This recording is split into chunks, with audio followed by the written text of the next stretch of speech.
It's has been changed.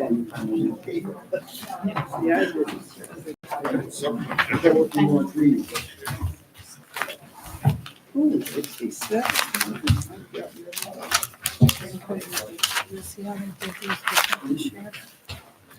Yeah.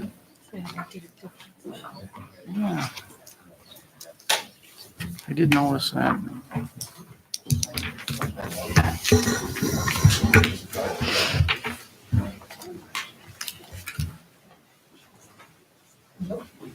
Denise. Hey, good evening, everyone. I'm now going to call to order the November 19th, 2019 regular meeting. Will the clerk please call the roll? Councilman Delarada. Present. Councilwoman McGraw, absent.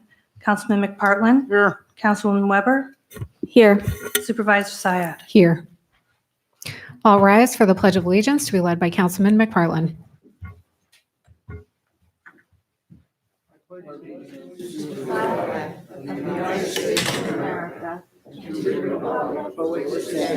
One nation, under God, indivisible, with liberty and justice for all.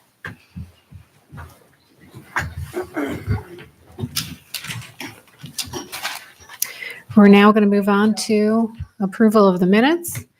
First, we have the minutes from the October 22nd, 2019 regular meeting of the Town Board. Do I have a motion to approve? Motion to approve. Thank you. Is there a second? I will second.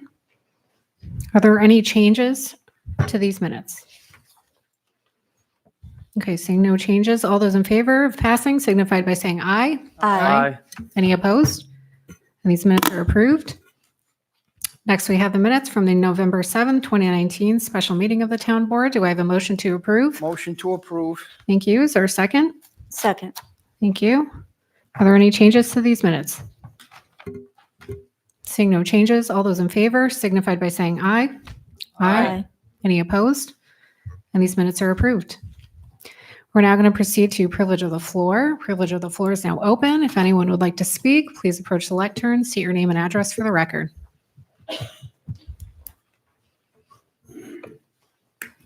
Lorene Zabin, 2455 Brookshire Drive.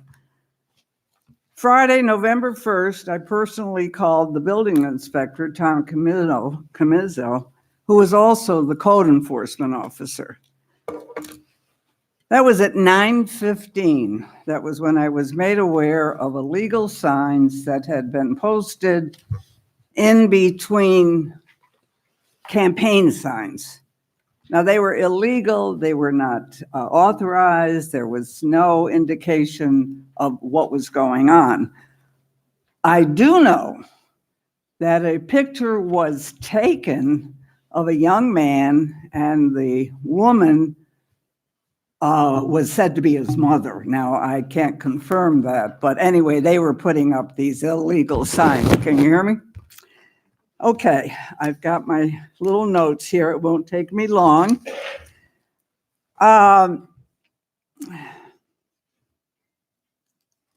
They had been interspersed between the campaign signs, and the campaign signs were of the Democratic Party. Now, I have no problem with campaign signs. They're necessary. It's folklore. We always do it. But these signs were put up in the middle of the night like little pop-ups and appeared in the morning. And I found them to be quite disdaining, very disgraceful. When I asked the code enforcement officer and told him they were illegal, and I know that from past experiences about signs, and I have a reference to illegal signs, such as signs that are that should be on private property that are put all over town, and they're really quite disgusting. And those are cars for sale, the garage sales, estate sales, you name it, sales. And as I've mentioned before, these signs should not be placed inappropriately around town, and especially on non-private property. Now, let me go back to my original concept. What happened here? Now, the code enforcement officer, I assume, has the authority to take down illegal signs. I've been told we have a basement full of illegal signs. So somebody had to pick those signs up, and I assumed it was the code enforcement officer. Unfortunately, the code enforcement officer either requested the time to go get the signs or whatever his conversation was, the town planner negated going to pick up these signs. And I'm very curious about the authority of who has the authority over illegal signs and why they could not have been picked up that day, 3 days before our town election. And I thought that they were very inappropriate. They were not homemade signs. They were signs that actually had to be printed. So somebody knew that those signs were being produced. I think the thing that has bothered me is the fact that those running for office claimed they didn't know anything about them. Well, I think that's kind of odd when you're running for an office in town, that you would have some rapport with your campaign. And this was certainly a very negative campaign. Now let's see. At the time, this was a Friday, the election was coming up on Tuesday, and we had early voting. So I think these negative signs made an impression. And I heard from no one that was running claimed they knew anything about it. Now I'm repeating myself. Okay, now, later I heard that the signs were not coming down. The supervisor, from what I was told, did go down to the election board. They confirmed that these signs were illegal, and they would come personally and take these signs down. It happened to be a little later in the day, and the decision was made to leave it alone. Well, I wouldn't have left it alone. I would have gone right out and picked as many as I could up in my doddering age. The next thing, there was a press conference called. Now, I was there. I didn't see anybody else there. I think a non-candidate did show up. And it was for the press. This young man who was seen in the picture planting the sign, and his mother, which I think is kind of cute. I wish my kids had the same political instincts that I do. Well, anyway, he was there interrupting the meeting, trying to ask questions in a very negative way. And the supervisor gently said, "This is just for the press." Okay. He kept interrupting and what have you, and that's part of the scheme. Okay, now at that point, it was Friday, and I keep repeating this because we had Friday, Saturday, Sunday, Monday, Tuesday was election. And I think it just put a pall on things that this town has. It's really beginning to get on my nerves with the way we're doing things. Well, anyway, let's see, let me finish with this. The candidates running for town, okay. I don't know, okay, I'm trying to find out what authority the code enforcement officer has. And I happen to have a planning book at home and a zoning book at home. Now, those laws about illegal signs were when I was here, and that's a long time ago. So they haven't changed the law about illegal signs. Have they changed the law about who is in authority to remove them? Some of you may have remembered a wonderful gentleman called Charlie Goldstock. And now he was part of the zoning department, and he would go out almost 3-4 times a week and pick up illegal signs. And that kept the town clean. It kept it refreshed. It kept it from a lot of junk. And as I say, now I see them all the time. I don't see them being removed, and I'm not sure who's responsible for that. And I'd kind of like to see the town maintained the way it used to be, with no additional people hired, with the people that we have here.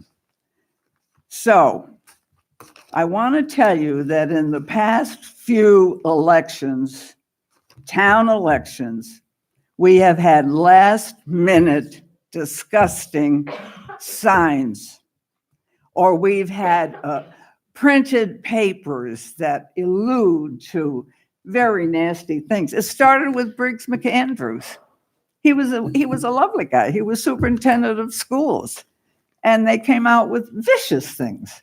Then we got poor Linda Rizzo. She ran and she got trashed. And then we got Syed, and she's been trashed. We need to stop this. We're better than that. Now, lastly, and I don't know if Ms. Perez is here, but in today's paper, and I know not everybody gets the paper, today's Gazette had an editorial on serving 2 boards. And it is a bad idea. She didn't run for the 2 boards. She ran for a town board. But she is also a member of the school board. Now, her term, according to this article, isn't up until June. Now, you and I know that the school will have budgets and have all kinds of things that they're going to be voting on.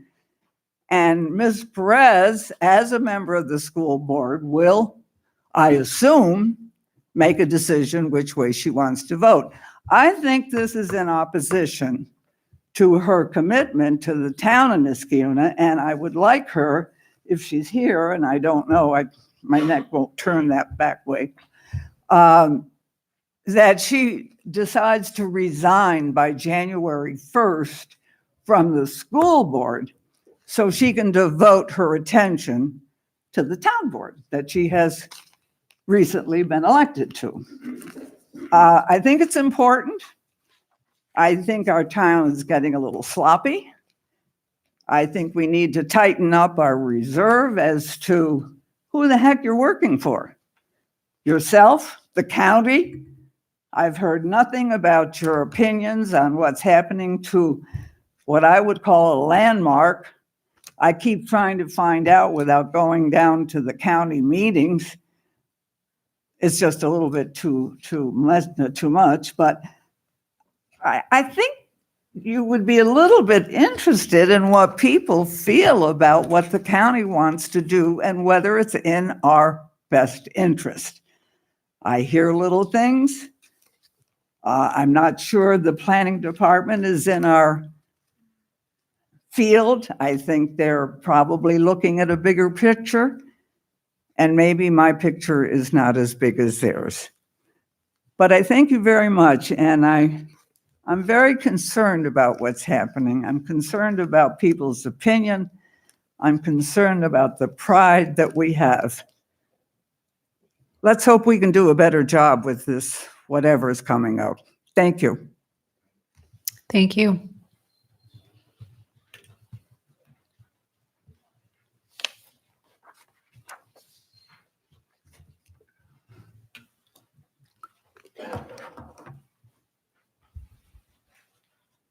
Good evening. I'm Gail King. I live at 1633 Balltown Road since 1967 and have an office for permanent hair removal at 2215 Knott Street. I'm speaking in regard to the Knott Street Balltown Road project. Yes, at the co-op. Please pay attention. This is more serious than a swimming pool or summertime farmer's market. What is happening in our town? $1,500,000 to be spent on approximately 600 feet, starting 2 feet in front of our doors. That's from Lang's Pharmacy down through the co-op. Excuse me. We are told the buildings will get 3 to 5 foot sidewalks. So the utilities for 6 buildings will be covered with cement with a 5 to 6 foot incline from Clifton Park Road up to Balltown. Next, we are told we should be happy with 2 crosswalks with lights over a road built for 40 miles per hour traffic. But wait, there will be traffic calming measures, more cement barriers, one way in from Balltown Road, and then exit Clifton Park Road. Another cement barrier separating businesses from the 40-mile-per-hour traffic. Don't forget the 2 crosswalks somewhere in that, crossing that 40-mile-per-hour traffic.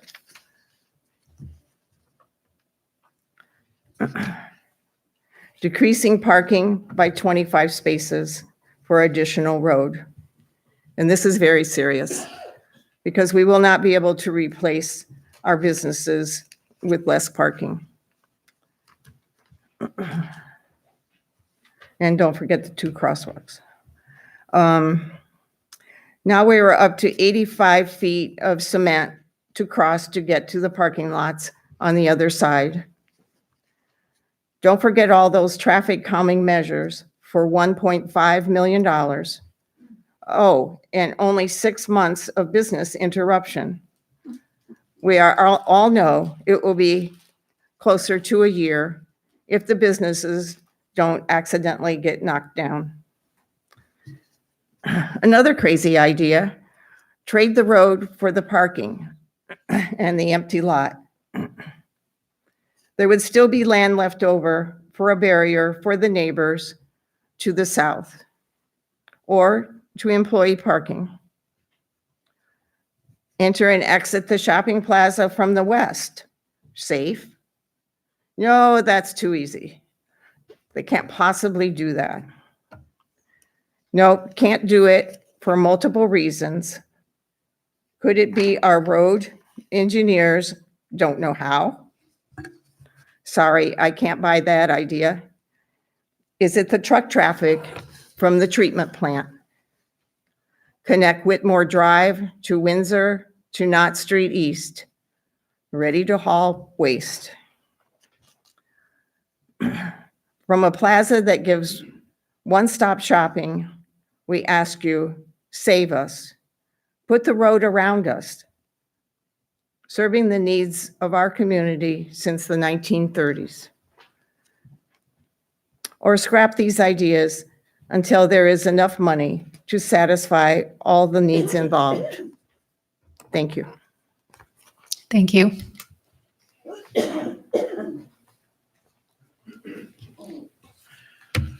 Dennis Brennan, 854 Barton Place. And for convenience, I'd like to submit a copy of this for inclusion in the minutes. It's okay, we'll make our point.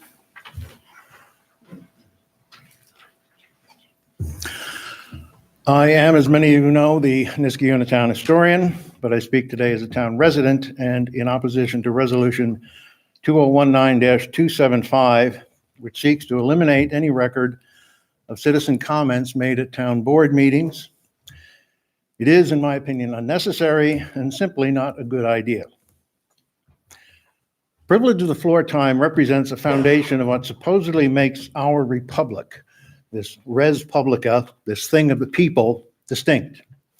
Citizen participation in affairs of government, reminiscent of the famous Norman Rockwell painting of man standing among his peers, voicing his opinion at a public meeting. That is who we claim to be. Over the last 18 months or so, I have regularly attended town board meetings, and I've developed respect for town residents who are willing to stand up and speak out. The board deserves admiration for listening, absorbing, and engaging resident comments. On rare occasion, thankful, but more routinely accusatory or even vilifying the board's actions or inactions. Furthermore, by listening at the meetings, the board acknowledges the value of public commentary. To refuse to memorialize those comments in the official record of the town board meetings, the minutes, diminishes and demeans their value, treats the comments as transitory, ephemeral, and fundamentally dismissible, reshapes privilege of the floor into a patronizing experience and exercise, gracefully listening in at the moment or rejecting any permanent value to what is said. What past harm does this resolution seek to address and correct? We certainly should not make the change simply because of an advisory opinion which concluded that a summary of privilege of the floor comments are not required. None of us here, I believe, raise our children or grandchildren and teach them that in school, career, or life, you must only do what is required. We teach them to do the right thing, and the right thing here is to officially acknowledge and record at least a summary of public commentary at public meetings. Before any member of the town board votes yes or aye to this resolution, they owe the citizens of Niskayuna a clear, thorough, and reasonable explanation why it is necessary and why they support it. Furthermore, perhaps the very least to be done at this time, if not to reject the resolution outright, is to table the resolution pending further discussion and consideration of other alternatives. And finally, the skeptic in me cannot help but wonder, is this the kind of resolution that could only be proposed and passed in the weeks following an election rather than in the weeks before? Thank you. Thank you.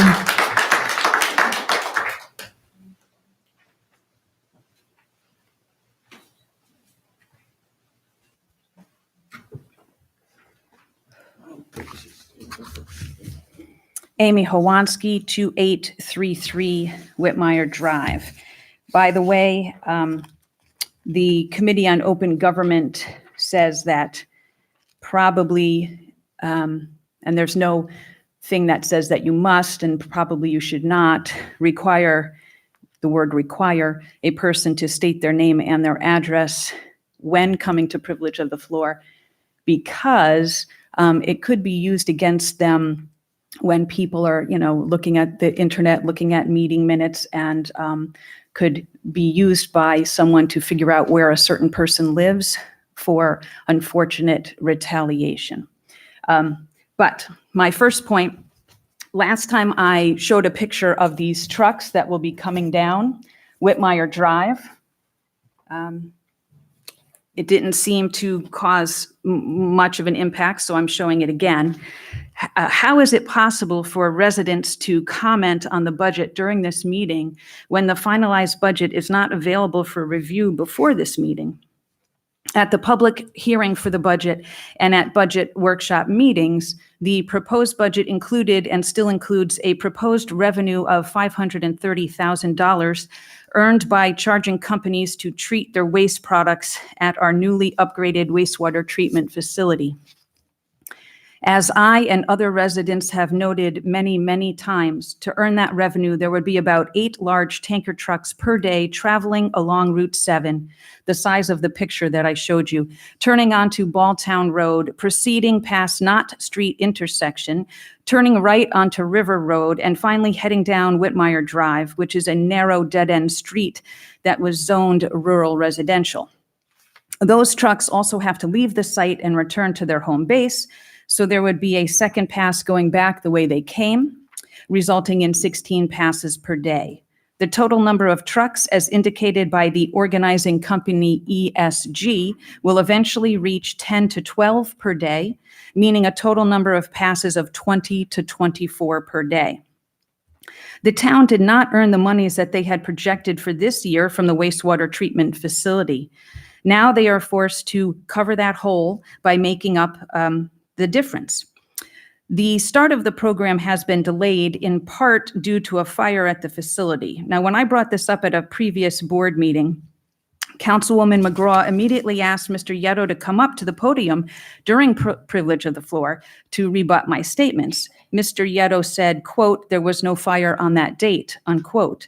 Later, when I attended a meeting of the Ethics Board and mentioned that incident, Attorney Briggs said that my statements were not accurate.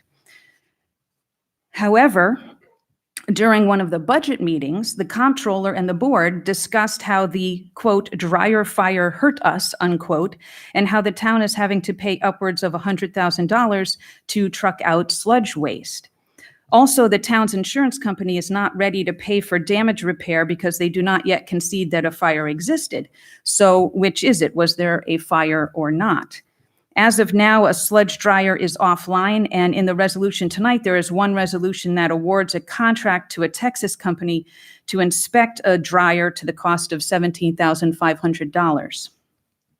Remember that this project did not go through the planning and zoning committees because the town claimed that they were exempt because of them being a town. Many of the issues that we residents continue to bring up could have been discussed and, looked at and changed and addressed during those procedures of going through planning and zoning committee meetings. That's kind of what that's for. So I encourage you again to look at how much money you're expecting to receive from the wastewater treatment facility and how that will impact residents and how many trucks will be going to and from the facility driving through our town. My second point is on the resolution to create a policy for recording minutes. And the town historian, I say ditto to what he expressed. I agree with all of that.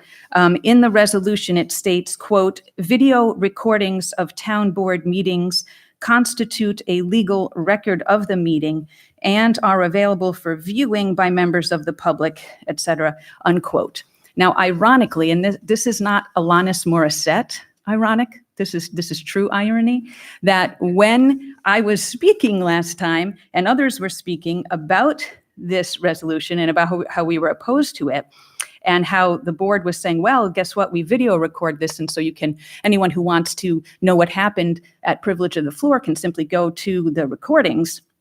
Ironically, the audio was not working during the live stream. So people watching the live stream could not hear what was going on. Also, the Committee on Open Government says that video recordings are not a true legal recording of a meeting. They do not constitute a true legal recording, and that written recording must be done. The Committee on Open Government also says that, quote, "The town clerk has the sole responsibility to prepare the minutes," unquote. And also, quote, "It is unlikely in my view that a town board has the authority to require exclusion of information from minutes of an open meeting," unquote. And also, quote, "You in your position as town clerk have the responsibility and authority to prepare minutes and to ensure their accuracy," unquote. So I, like the historian, submit to you that it's unfortunate that you're thinking to basically restrict information, restrict access to information. I've heard a lot of times from members of the board that you want to be transparent. This is the opposite of transparency. So I encourage you to vote against that resolution. And I also, like the historian, also ask that each one of you present your reasoning why yes or why no you're voting for or against the resolution. Thank you. Thank you. Leslie Gold, 1919 Pawtucket Avenue. And I also agree with Mr. Brennan's comments. I'm going to go a little bit further because I think in a way you're robbing history. The videos are great. It's current technology. I've got a stack of VCR tapes and 2 VCRs. They won't work with my TVs. And that's the way technology is going. It goes quickly. What we think is a great record might not be in as few as 10 years. So there is something about the permanency of a written record. which is required. The videos are not. They're a nice thing to do. But I also agree with Mr. Brennan that it does give the impression that, well, you can come and say what you want, but we don't think it's worth recording. And that's very troublesome. It's contrary to what our open government laws were about, which is to encourage transparency. Well, you don't want the transparency of having our comments recorded? That doesn't sit right with me. I agree there should be some bounds. I think one person complaining that, gee, they didn't see the minutes even though the draft minutes were already up on the website, and therefore they wanted their documents appended again and again. Yeah, that's up beyond reason in my book. So I don't mind that there be some rules, but I think at least so-and-so spoke against or in favor of resolution, whatever.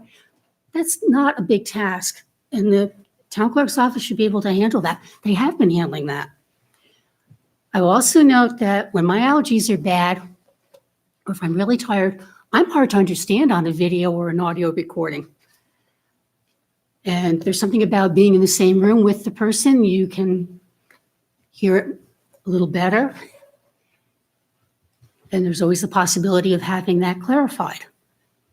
If you rely on a video record, the quality of which is always a little up in the air, because I've had trouble understanding some of them, not just me, other people's comments as well, including town board members, I think you're shorting everybody.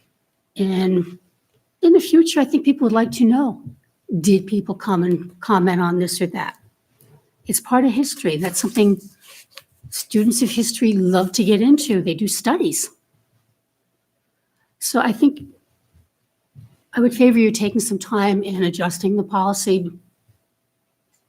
Thank you. Thank you.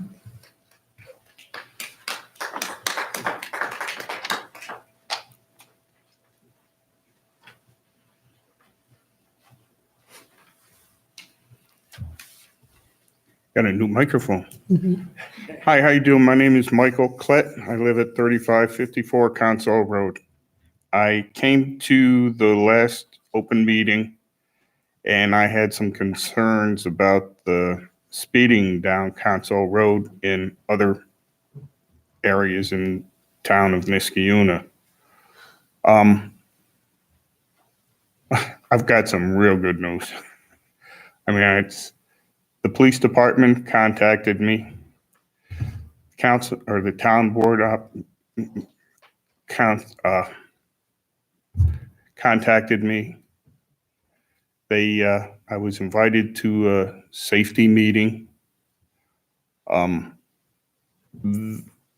There has been a big significant slowdown. The people I've only had one person pull up behind me and beat their horn and flash their lights and things like that. And at that particular time, I was saying, geez, where are they now? It was, you know, something that would have been a cherry on top of the sundae.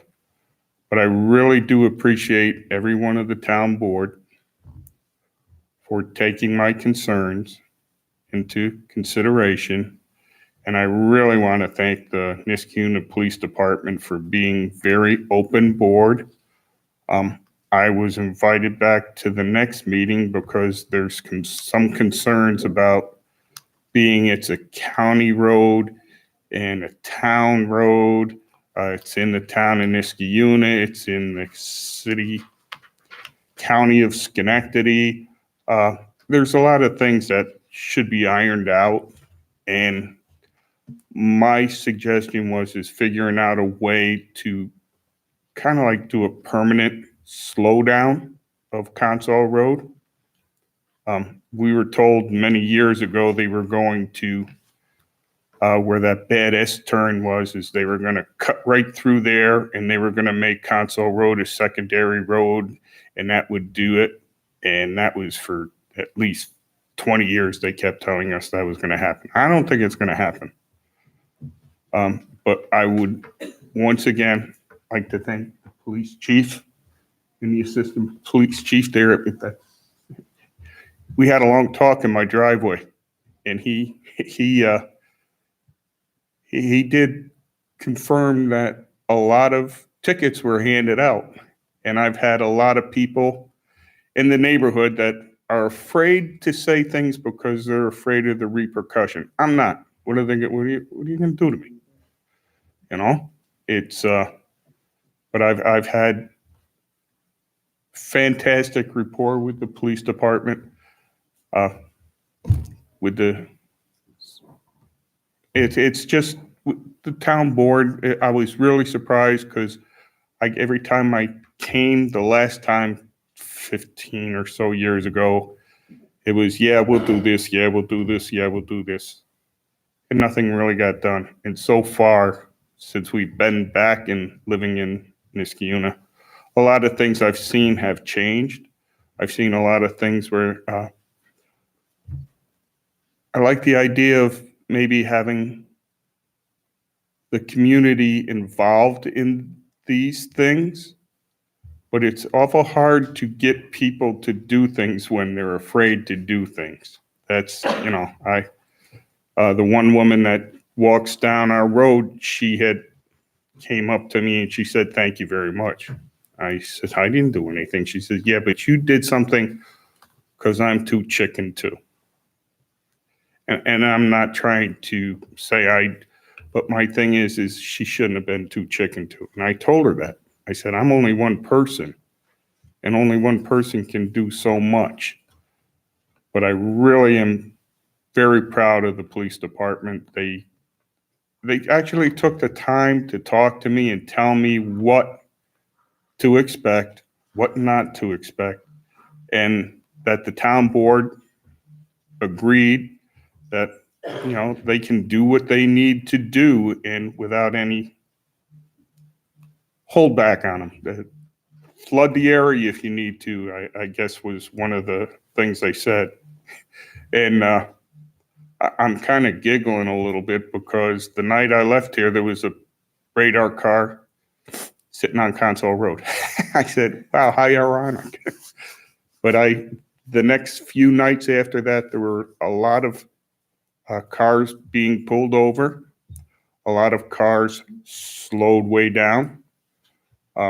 They actually sat across from my house, and they did slow down. I had a friend told me he wasn't going to drive Console Road anymore, and I said, why? And he says, I can't go 50 anymore. And I said, that was even better. And I had a woman come up and tell me, she goes, thanks to you, I got a speeding ticket, but she goes, I deserved it. So something good can come out of a whole bunch of stuff if people just all work together and say, hey, there is a problem, let's do it. Thank you very much. Thank you. Privilege of the floor is still open if anyone else would like to speak.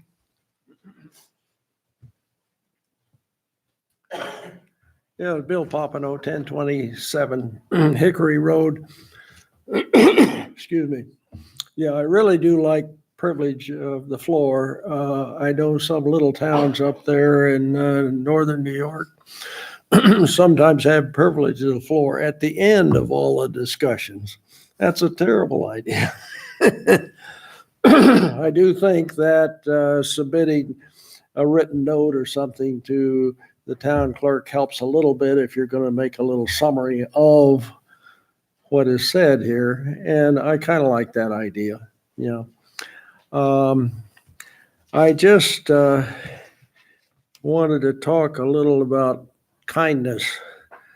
I woke up from a nap this afternoon and I found that my driveway had been shoveled and my walkway had been shoveled. And I have 3 new friends in the neighborhood and I have no idea who did it. I mean, it could be Rabbi Spitzer, who is new to the neighborhood, and he's the new rabbi of Aguda Keem, and he introduced himself to me. new neighbor across the street, David Gonzalez. He helped me water my plants this summer. Another fellow who helped drive me back after my car stalled at Stewart's. And he was an opera fan. I said, well, I invited him into my home and I said, I'd like you to hear my sister's voice, who is a beautiful opera singer who passed away a year and a half ago. And it's just wonderful when people come along like that and are so kind. And I still don't know who shoveled my driveway. I hope you find out. Thank you. Privilege of the floor is still open if anyone would like to speak. If anyone would like to speak, do so now. And before I close privilege of the floor, I was asked to read a statement into the record by an individual who could not be heard tonight. He is traveling on business, so I will read it for everyone's edification. I believe that this letter has also been circulated to the board members, and the town clerk can include this in the minutes as she sees fit. So with that being said, this is a submission by John Lemelin of 1106 Glen Meadow Court in Niskayuna. Dear members of the board, I understand that you are considering a motion for the town clerk to stop capturing privilege of the floor testimony in board meeting minutes. I'm out of town on travel, but I wanted to express my opinion on the matter.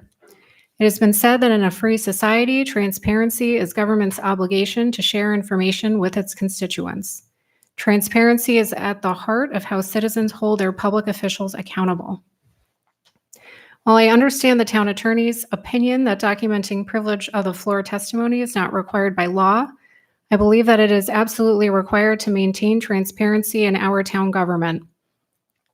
And I believe that directing people to go watch a video if they want to see what happened at a town meeting is disingenuous at best. To change this policy now and suddenly stop capturing the comments that are made by your constituents at board meetings is a serious mistake. This motion will send a clear message to town residents that you do not value their input. In fact, you will be telling the brave residents who chose to speak at town meetings that their comments are not even worth writing down. And any documents that they offer in support of their testimony will be thrown directly into the trash. Make no mistake, I believe this resolution will drastically reduce transparency in our town and seriously damage your credibility. I respectfully ask each of you as our town government representatives to clearly express your position on this motion.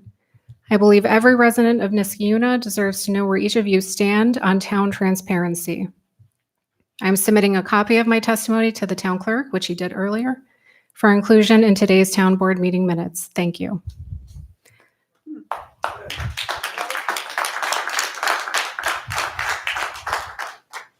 So with that being said, and if there are no willing individuals left willing to speak at privilege of the floor, if there are none, I will now close privilege of the floor. We're now going to move on to our committee reports. We're going to begin with Councilwoman Weber. Thank you, Madam Supervisor. I actually have my community programs report this evening, plus the highway and water and sewer report for Councilwoman McGraw, who is also out of town. I'm going to start with the highway this evening. The highway personnel are working on leaf pickup and yard waste pickup. They're a little behind because of the weather. They had to stop and do snow removal today. They're currently in zones 1 and 2 for the second time. They'll continue yard waste tomorrow. The trucks are still out, so please place your bags and cans out when you have them because it's random pickup. There's no set schedule. If we continue to not have snow, the loose leaf pickup will begin again by the end of the week. The crews have been working late days and weekends to ensure a timely pickup before the weather gets worse. So thank you very much. to our crews. The parks crews are cleaning leaves in the parks and the parkways throughout the town. All our park facilities have been winterized and they're closed for the 2019 season. The wastewater treatment center upgrade was awarded the Environmental Project of the Year for projects costing between 25 and 75 million by the Capital Branch of the American Public Works Association. The project is also in consideration for the statewide award from this organization. Councilwoman McGraw will be honoring the Public Works staff next month for this achievement. The water and sewer crews are finishing up scheduled repairs and maintenance in preparation for the cold weather. On Mohawk Road, the design of the replacement water main is progressing. The project is on schedule to be bid out this winter with construction beginning in the spring. Now to segue into community programs, we had very nice Halloween events, both here on October 27th and then at the Senior Center on October 31st. We had about 80 residents here despite some not so nice weather for our Halloween parade with their little ones. And we also had a multi-generational event at the Senior Center where the seniors made some nice games for the preschool age children who came and enjoyed some time with our seniors that morning. So that was very nice. The senior Thanksgiving meal that was supposed to be today was canceled because of the snow. That will be rescheduled for Thursday evening. Thursday morning during the normal time. I think 11:30, 12 o'clock will be the beginning of the meal. We have a full parents' night out on December 6th. That always fills right up. But open to everybody is the tree lighting on Sunday, December 8th at 5:30 here at Town Hall. There'll be the high school choir singing carols and beverages and cookies for the whole community. We are a Toys for Tots drop-in location. We're collecting toys. We're also getting in touch with Things of My Very Own to sponsor wish tags, which we did last year. That was a very convenient spot for people to come in and get a tag and shop for a child in need. Okay. All right. Thank you. Thank you very much. We'll now move on to Councilman Delarada. Thank you, Supervisor. I have the Economic Development and Historic Preservation Environmental Conservation Committee. We met on November 1st. This is an odd month. We're actually going to be meeting again this Friday, November 22nd, here at Town Hall in the Schaefer Room. On November 1st, we discussed the submittal of a community forest grant, and you will see that on the agenda this evening. The town will be in receipt of a $50,000 grant. That is a grant that we do not have to match, and that will be used for our tree inventory. One of the town's wonderful projects that's going on, the Rivers Ledge project. There was a pre-construction meeting recently that Rivers Ledge proceeded in and participated in, and groundbreaking will be this winter with potential utility work in the spring. Very excited about this project because, as you know, it's going to turn a environmental wasteland into a thriving riverfront community. The planning board did finalize the Chase Bank. They're working on signage for the Empire State Asset Management and Body Works Professional Complex. And also the Aqueduct Park. We have received checks for a NYSERDA Clean Energy Grant Program of $75,000 and an EV rebate of $5,000.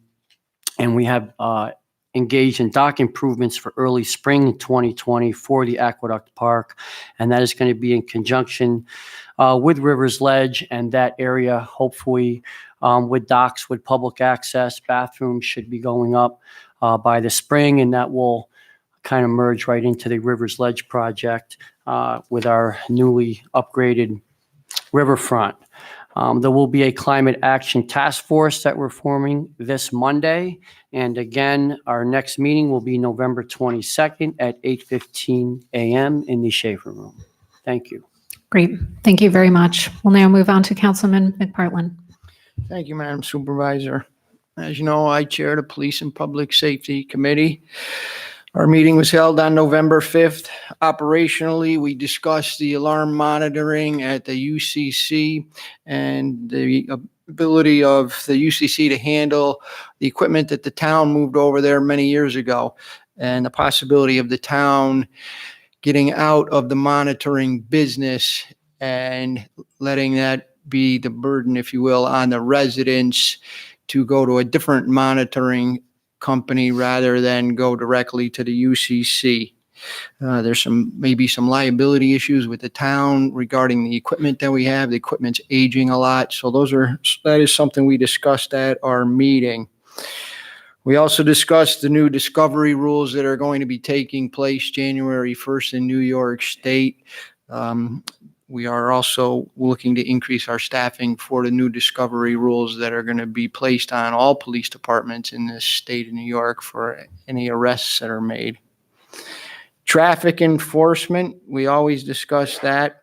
We're looking into holding over one of our cars. Normally, when we get new police cars, we would sell our other cars at auction. Usually these cars have substantial life left in them and we get top dollar for them. So we're thinking we're going to hold one of those over and use it as a traffic enforcement car. Building wise, Charlie and the chief are meeting with Sonatrol for the town hall here to discuss security here and new lock systems at town hall. Training, always training. Our police department is well trained. Our officers have all kinds of available training to them. We've gotten our range training complete at our fall range training. There's IDC training for Officer Mora and Party. That's in instructor development training. Crisis negotiation training, Officer Twitty and Party. Autism awareness, all the sergeants will be participating in that training. And we also have an officer going to arson school training. So lots of training, keep our department the best that it can be. Citizen issues, speeding complaints. As Michael Glick said, he came to our meeting. We take these very seriously and we do the best we can to deploy our resources throughout the town to discourage speeding. And we will continue to do that when these areas are brought to our attention. And even when they're not, our officers are out there doing the best they can to patrol our streets and keep our neighbors safe. Community events. This Thursday, November 21st, NCAP is having a forum at the high school on youth alcohol. I believe that starts at 6:30. Town code, November 1st. Winter parking rules, no overnight parking on the streets. We've already been getting emails and calls and people complaining they've gotten parking tickets, but I made this announcement at the last meeting and I pretty much make it at every meeting in the winter time. And we've got it posted on the website also. It's just for our highway crews to be able to clear snow and do what they need to do. Nobody knows when it's going to snow. So that's why the winter parking rules are out there regardless of the weather. Court issues, raise the age in discovery, as I discussed earlier. That was discussed at the meeting. The fire chief was there. He talked about how he's working with the school district to get maps of their facilities and working with them in case they have to go in there for any type of response. They're getting maps of the facilities to let them be better prepared for anything that hopefully never occurs there. They had a training, a Stop the Bleed training at Craig's school district. No issues there. One thing, as we're collecting for Toys for Tots here, the fire department's also collecting toys for tots. Personnel-wise, our recruits progressing very well at the academy. And our next meeting is December 3rd at 8 a.m. right here upstairs in the Schaefer room. Thank you. Great. Thank you very much. We're going to conclude the committee reports. We're going to move on to the supervisor's report, and I'll try to keep it brief. Last week, I, along with our town planner, Laura Robertson, we had the pleasure of presenting the Niskuna Rotary, with a certificate of recognition for their contribution of several trees to our Center Road Soccer Park. This location was chosen by the Rotary members, the Tree Council, our Highway Department, and it was intended to augment the line of Austrian pines that are nearing the end of their lifespan. So these new trees eventually will provide shade, wind protection for the park users to enjoy for generations to come. So we're incredibly thankful to the Niskuna Rotary. We are also incredibly thankful to our Highway Department members who helped to plant those trees. The species in particular are all native. They include black gum, birch, and red oak. All of the tree species support wildlife. They bring value to our parks now and for future generations. And again, the town is so grateful for their donation. So thank you to the Niskuna Rotary. Also this past weekend, I had the pleasure of supporting one of our Niskuna natives, Isabella Cementelli. She wrote a book back in 2018. She had a book signing at Stuyvesant Plaza. So I was very privileged to have been invited to attend to support her.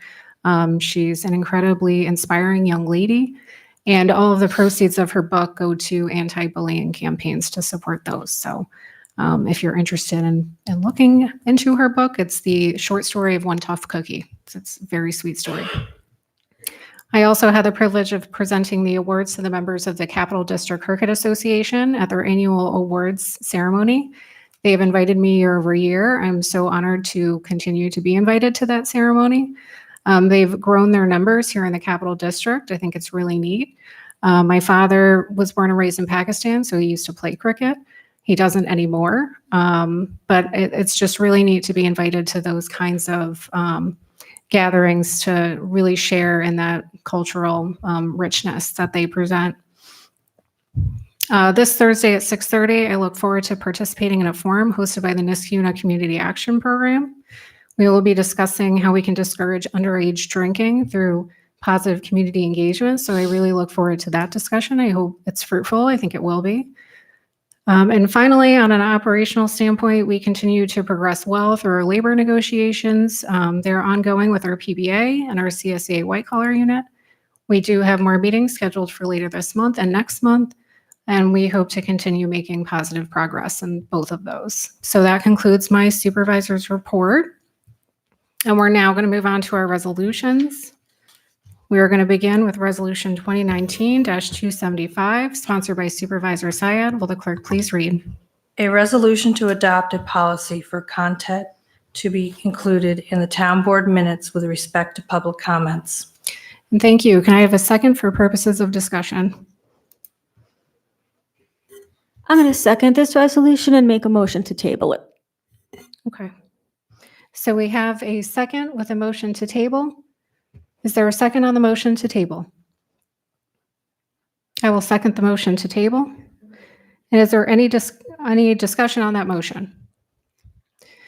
Yes, I think the attorney had indicated earlier that he wasn't happy with the final version of the resolution and would be willing to take it off. I think that the discussion that we've had here and listening to the residents has been very fruitful. I think everybody on this board values transparency.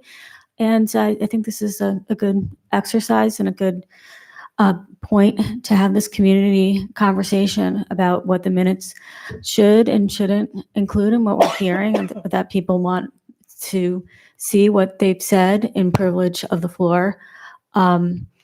Included in our town minutes as part of the town record, and we certainly want to encourage people to discuss the town business that's important to them. What I have said in the past is that I would appreciate that things that we discuss at privilege of the floor, although the First Amendment does give you the ability to discuss anything and everything, but it is more productive for all of us if we do discuss things that are town business. But I think that this particular proposal, we can certainly table it and have more conversations and either bring it back or not bring it back in the future. Thank you. Is there any further discussion? Yes, I'm not for tabling it. I actually would rather just vote this measure down. I don't know why it was proposed to be a resolution for tonight's meeting. It certainly does not have my support. It's unnecessary. I don't think it's a good idea. The town clerk is responsible for doing the minutes. She has been doing the minutes for as long as I've been here. I don't see any reason to change the manner in which the minutes have been done. So I just as soon vote this proposal down as opposed to tabling it. Thank you. Is there any further discussion? I agree. I think that this proposal and this resolution, what is put forward to me, my first phone call was to the town clerk, because this looked like something that would be coming from the clerk's office. And the clerk assured me that the way the minutes have been done in the town for her tenure here, which is 8 years, doesn't need to be changed. And the procedure for the minutes has been done like this even prior to her term as the clerk of the town. And she doesn't find it burdensome at all to have the minutes be recorded as she's been doing for the last 8 years. And to, as people from the audience said, transparency in government. Well, transparency in government is to have anything that someone says a privilege of the floor and or us town board members up here say to be reflected in the minutes. Now, the clerk does summarize some things, but I don't think anybody's ever taken an issue with the way our clerk has prepared the minutes in the past. So I am not in favor of this either. And if it's not coming from the clerk, I don't see any need to change our procedure policies regarding the minutes and the recording of those minutes. Great. Thank you. Well, I actually agree with everything everyone said here tonight. And I actually, I think it was good that we had this resolution on for this evening and that we actually had a very fruitful discussion and that we could actually put all of our feelings out to the public and go on record and stating how we feel. And furthermore, I did have a conversation with the town clerk. She has been preparing summaries for as long as her tenure. She's been doing a wonderful job in that. So after consulting with her, I also agree that there really is no need to change how we are going to be recording those minutes. And what I do want to point out too, in the advisory opinion, as it states from Kristen O'Neill, who's the assistant director, and I quote, "In my view, unless the town clerk has been directed by town board resolution to include a summary of public comments, no action is necessary by the board in order for the clerk to reduce the level of detail included in the meeting minutes or to cease to include any record of public comments in the minutes." And then she goes on to say, preparation of the minutes is the responsibility of the clerk, not the town board. So I actually agree. I would like to bring this motion up to a vote. Now, we did have a motion to table and a second on that. But I would like to actually vote on this measure, and what I hope is a unanimous vote to vote this down. So as a point of order, since we have a motion and a second to table, can I make a motion to vote? Well, you have to vote on the table. Okay. All right, so on the motion to table, will the clerk please call the roll? Councilman Delarada. No. Councilman McPartlin. No. Councilman Weber. Yes, I'd rather table it. Supervisor Syed. No. So we have 3 noes and 1 yes. Okay, so the motion is not tabled. So therefore, we will now take a vote on the motion. And with that being said, I can further open it up to discussion once again. So would anyone like to make further discussion or comments? My further discussion on this is I'm just upset we even have to vote on something like this evening, but I'd rather, as Councilman Delarada said, get it over with, and you agree, Supervisor. So if that's what we have to do, let's do it. Yeah, and I would like to point out, this is not a referendum at all on the town attorney or deputy town attorney. They were asked to provide this policy with respect to the advisory opinion that was given. And with respect to this advisory opinion, under the law and with regards to open meetings law and the Committee on Open Meetings, we are able to do certain things and we are able to not include certain things. And just because we are able to doesn't mean that we should or should not. And so that's why I think that this is a very fruitful discussion that we had here, that we can all come to a consensus. So is there any further discussion? I think this was a useful conversation to have. And it's important to get people to thinking about, even thinking about what are topics of conversation to have on privilege of the floor as well. Thank you. Okay, seeing no further discussion, will the clerk please call the roll on the motion? Councilman Delarada. No. Councilman McPartlin. No. Councilwoman Weber. No. Supervisor Syed. No, 4 nays. and this motion fails. Next resolution, 2019-276, sponsored by Supervisor Syed. Will the clerk please read? A resolution to appoint a student intern to work in the supervisor's office. Thank you. Can I have a second? Second. Is there any discussion? Seeing none, will the clerk please call the roll? Councilman Delarada. Yes. Councilman McPartlin. Aye. Councilwoman Weber. Yes. Supervisor Syed. Yes, 4 ayes. and this resolution passes. Next resolution, 2019-277, sponsored by Councilman McPartlin. Will the clerk please read?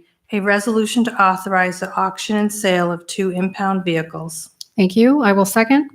Is there any discussion? Seeing none, will the clerk please call the roll? Councilman Delarada. Yes. Councilman McPartlin. Aye. Councilwoman Weber. Yes. Supervisor Syed. Yes, 4 ayes. and this resolution passes. Next resolution, 2019-278, sponsored by Councilwoman McGraw. Will the clerk please read? A resolution to authorize the payment to Auctions International for purchase of a leaf machine. Thank you. I will second. Is there any discussion? Seeing none, will the clerk please call the roll? Councilman Delarada. Yes. Councilman McPartlin. Aye. Councilwoman Weber. Yes. Supervisor Syed. Yes, 4 ayes. and this resolution passes. Next resolution, 2019-279, sponsored by Councilwoman McGraw. Will the clerk please read? A resolution to award a contract for evaluation of a sludge dryer. Thank you. Can I get a second? Second. Any discussion? Seeing none, will the clerk please call the roll? Councilman Delarada. Yes. Councilman McPartlin. Yes. Councilwoman Weber. Yes. Supervisor Syed. Yes, 4 ayes. and this resolution passes. Next resolution, 2019-280, sponsored by Councilwoman McGraw. Will the clerk please read? A resolution to authorize the supervisor to execute a change order to a contract for replacement and installation of a water main on Route 7 and Winnie Road. Thank you. Can I get a second? Second. Any discussion? Seeing none, will the clerk please call the roll? Councilman Delarada. Yes. Councilman McPartlin. Aye. Councilwoman Weber. Yes. Supervisor Syed. Yes, 4 ayes. and this resolution passes. Next resolution, 2019-281, sponsored by Councilwoman McGraw. Will the clerk please read? A resolution to authorize a warrant for corporate utility rents for the 3rd quarter of 2019. Thank you. I will second. Is there any discussion? Seeing none, will the clerk please call the roll? Councilman Delarada. Yes. Councilman McPartlin. Aye. Councilwoman Weber. Yes. Supervisor Syed. Yes, 4 ayes. and this resolution passes. Next resolution, 2019-282, sponsored by Councilwoman McGraw. Will the clerk please read? A resolution to promote Mike Winkler to the position of Senior Recycling Material Sorter. Thank you. Can I get a second? Second. Any discussion? Seeing none, will the clerk please call the roll? Councilman Delarada. Yes. Councilman McPartlin. Aye. Councilwoman Weber. Yes. Supervisor Syed. Yes, 4 ayes. and this resolution passes. Next resolution, 2019-283, sponsored by Councilman Delarada. Will the clerk please read? A resolution to authorize the town planner to apply for an urban and community forestry grant to be used for a tree inventory. Thank you. I will second. Is there any discussion? Seeing none, will the clerk please call the roll? Councilman Delarada. Yes. Councilman McPartlin. Aye. Councilwoman Weber. Yes. Supervisor Syed. Yes, 4 ayes. and this resolution passes. Next resolution, 2019-284, sponsored by Supervisor Syed. Will the clerk please read? A resolution to make certain budgetary modifications. Thank you. Can I get a second? Second. Any discussion? Seeing none, will the clerk please call the roll? Councilman Delarada. Yes. Councilman McPartlin. Aye. Councilwoman Weber. Yes. Supervisor Syed. Yes. 4 ayes. And this resolution passes. Last resolution, 2019-285, sponsored by Supervisor Syed. Will the clerk please read? A resolution adopting the final annual budgets for the town of Niskuna and special districts for fiscal year 2020. Thank you. Can I get a second? Second. Any discussion? I got some questions Okay. about this. So we're working on the preliminary budget, is that right? What's up for vote tonight? Yeah. It's going to be the final budget, but yes, it's off of the preliminary with changes. So it's the preliminary as amended. So it's not the one dated October 22nd then, correct? It's There the should have been a new one dated circulated. November 13th? Correct. And then these are the included changes. So we have outlined the various increases and decreases. And those are the only changes from the preliminary to the final. So we have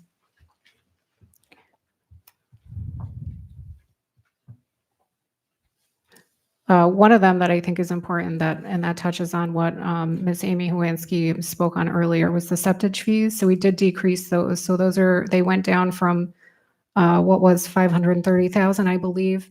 It's now down to 361,000. So that was one of the major changes. Right, I got that here on my sheet.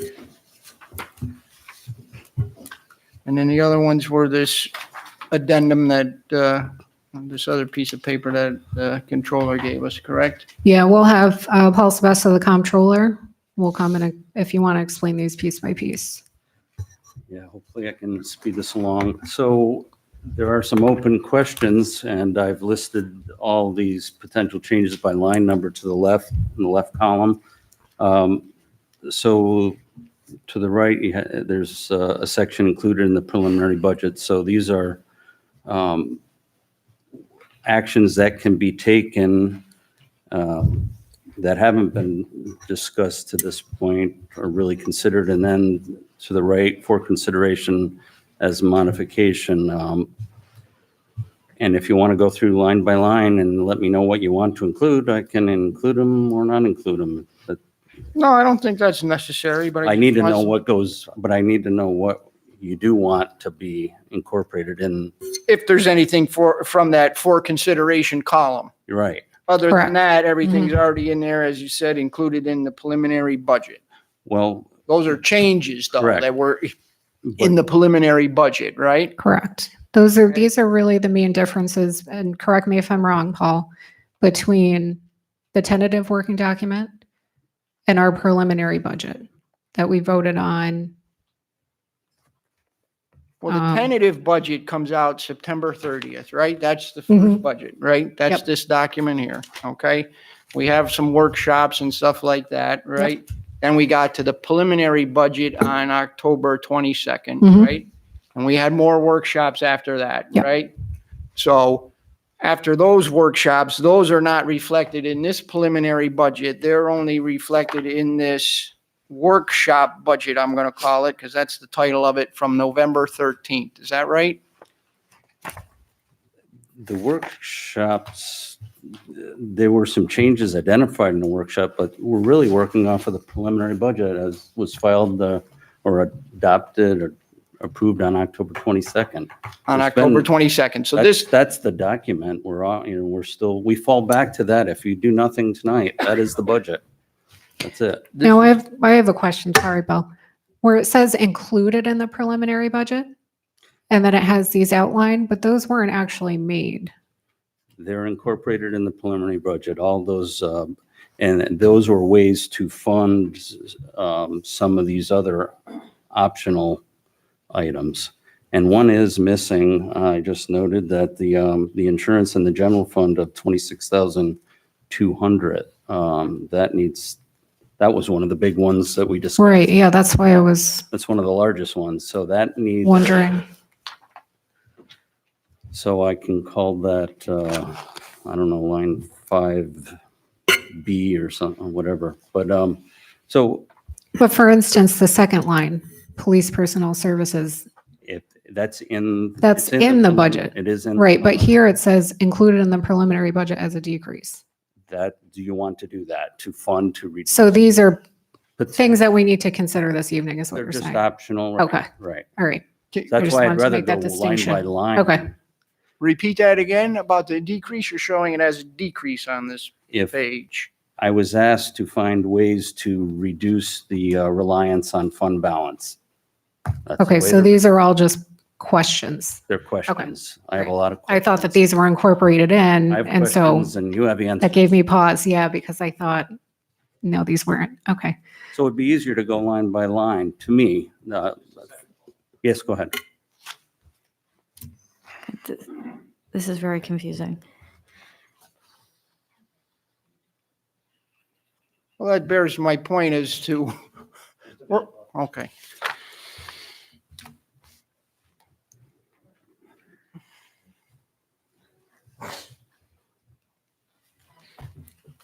So the things in the first column are included in the document that we're voting on. They are in there now. Do you want to remove them?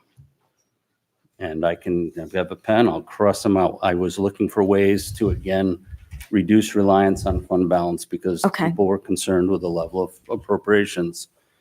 But it's easy to strike them. I drew attention to them.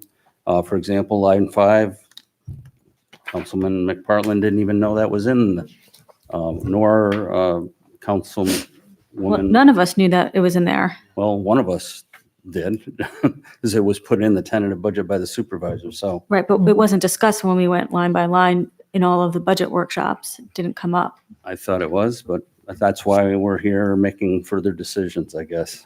So if we could start at the beginning, it'd be very easy to get through this. I can explain each one.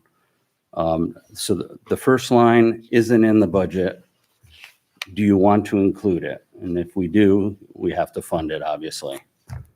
So, and that's, Yeah, the staff, we don't know if we have the staff, okay. the So staffing to do say it at no. this point. I cross it out and we move on to line 2. Yeah, that's a pending one that I think we need more discussion on. Yeah, you can do it on the fly Mhm. as the year goes and Right, I think that modify if the they budget. decide that they do have the staff to work towards that they can Okay. slowly introduce it in the, as a budget mod, Right. if they end up having the And if we're staff to not do it. increasing taxes as a result of all this, if we're just appropriating more fund balance, you can do that mid-year or whenever you decide to go that direction. So that would eliminate line 3 also because that's the FICA match on those salaries.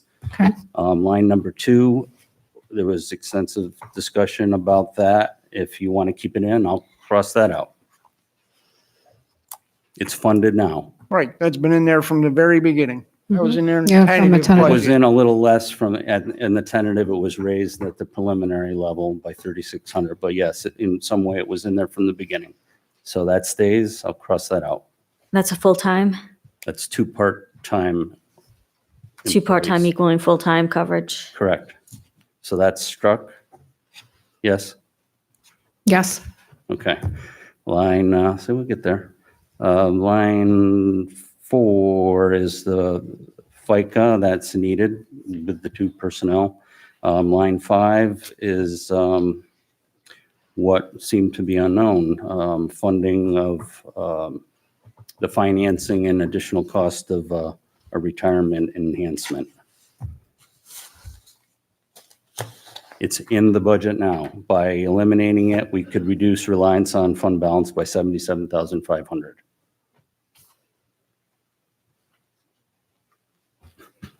Meaning, And then we don't, does that eliminate a position? No? No, it's a retirement enhancement for some, a few number of officers. But if they don't retire, then it stays in there, so it's unknown either way, right? We don't, No, this is for the already No, retired. This is something we've been discussing in negotiations. It has to do with correcting a retirement option that certain officers took in the past. And it's something we're negotiating as part of our negotiations presently, whether or not to restore some to enhance, I guess would be the better word, retirement benefits of certain officers that are now want 3 or 4 officers that want a more desirable plan. But it's part of negotiations. So the 77.5 is in the October 22nd preliminary budget, Correct. It was in the tentative and it was moved into the. and those preliminary. monies what are they for? 55,000 is a buy-in for past service costs that would be amortized over 10 years, and 22 approximately would be ongoing additional or an additional rate for the enhanced plan. So does that mean that we're putting 77.5 in every year for this retirement benefit package? It would be, the 55 would go for 10 years and the 22,000 would go until each officer retired, and then it would proportionately decline. So the town is putting in is $100,000 a year for past retirement benefits? Is that what? It's 77.5. So say you adopt it and one person it allows for a 20-year retirement. One person retires, then you would be on the hook for the 55 for 10 years, and the 22 would be reduced by 25%. But I need to point out that this is not anything that's been agreed upon yet. Correct. It's we have to negotiate this issue, so it's not agreed upon yet. So we don't know. If we don't agree upon it, then we're not going to spend the money. If we agree upon it, then we're going to assume the And you can liability. always modify the budget and adopt fund balance and put it back in. So if we don't agree on it, it comes out anyways? Correct. Okay, It rolls into that makes fund balance. sense. It's unappropriate. I understand. That makes sense. I thought we were committing to something that we didn't agree on. No, it That's not the requires a case. home rule from the Okay. legislature, a resolution by the town board. It's quite a lengthy process. But the question is, do we appropriate fund balance and put it in now, or take it out and do it when and if it happens? So the 2020 preliminary budget dated October 22nd uses how much of our fund balance that we've accumulated over the past 8 to 10 years? In the general fund that we're talking about now is 300 and, where am I? General fund, 575,000. So that would take 77.5 out of the 575, get it in slightly under 500. But that's not the total of the fund balances. Is it the total 575? I thought we were up around 9 That's and just the then general fund. that's just the general. Yeah, it's So how much 990. are we short in spending over revenue? In the general fund, 575. And what about the other funds? Are we taking from other funds? And In total, it's 995. so we're almost at $1 million. Correct. Okay. So this would take 77.5 out of that 995, where I'm looking at it on a fund by fund basis. You know, And we don't have a fund balance policy, right? So this would just be $1 Nope. million coming out this year, and we would deal with next year, you next have to year, replicate it every year, Yeah. basically. So that's why, unless we increased our revenues. right, or reduced our reliance, which is what I'm trying to do. Well, we can't do this.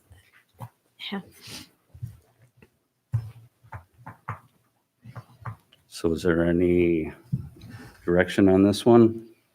In, out? I propose it in my tentative, so So you want, yeah, you, my view is in, but okay. we haven't agreed upon it yet, so it's up to. It's going to be tough to agree on a budget the way we're doing this right now. I mean, ideally, we should have started this process probably a month before we did. And these conversations that we're having now, we could have had about 2 or 3 weeks ago. We're very ill prepared to vote on a budget right now. I don't know how, I mean, I'm not in a position to vote on this budget tonight. Even if you go through all this line by line, I know what my vote's going to be, but if you want to continue on, you certainly may. Okay, well, if your issues are with the general fund only or with the highway fund, each budget is independent. So there are some minor changes in sewer and water districts and the ESG change, which is fairly significant, that you may be inclined to vote for. Well, I would like to point out the implications of not voting Yep. for it, and if Alexis, if you would actually come and expound on that. But it is. There are implications Oh, if, sure. if there's a no vote, say this motion fails. So I just want her to go over what those Yeah, implications are, if I may, or if she may. But it Thanks, isn't Paul. an all or nothing. We can vote on independent Yeah, funds. each individually. Yep. You know, sewer district 1, I'm proposing a change of $396. All yours. Hello. So as I said at the last regular meeting, there's the New York State statute outlines the deadline requirements for the budget process. With respect to the preliminary budget, as if it's adopted as the final budget, if by resolution the town board fails to adopt the preliminary budget as revised, modified, or changed as the final budget by November 20th, which is tomorrow. So I'm not sure if tabling or if you can do a motion to keep the regular meeting open if you think you'll be able to reach a consensus regarding resolution. Otherwise, it will just lead to the preliminary budget becoming our final budget, which means that for purposes of our municipal rating, they look at the variance between our actual and the actual costs and the adopted budget. So looking forward to 2021, which feels like far off, there's going to be a big variance that we can identify if our preliminary budget becomes the final one because we failed to adopt it tonight. So if at least we could adopt the parks, lightings, and special districts, which there was no changes between the preliminary and final as far as I know, we could at least save the variances between those potentially down the road. With respect to just administration next year, if we were to have the preliminary budget with known issues, for example, like we failed to the wastewater treatment plant, reduce it tonight by, I think it's $100 and some $1,000. From the beginning, that consolidated district is going to be operating at a deficit. So to the extent that there's items that there's ability for you guys to vote or adopt on, you always have the option of making a motion for a resolution here that's specific just to one of those items. Is there any other questions? Thank you. So as Alexis was saying, if we make no changes in the general fund, we know the rate is a little higher than it was considered in the preliminary budget. So we'd be short 26,200 or more or less, depending on hires and retirements. But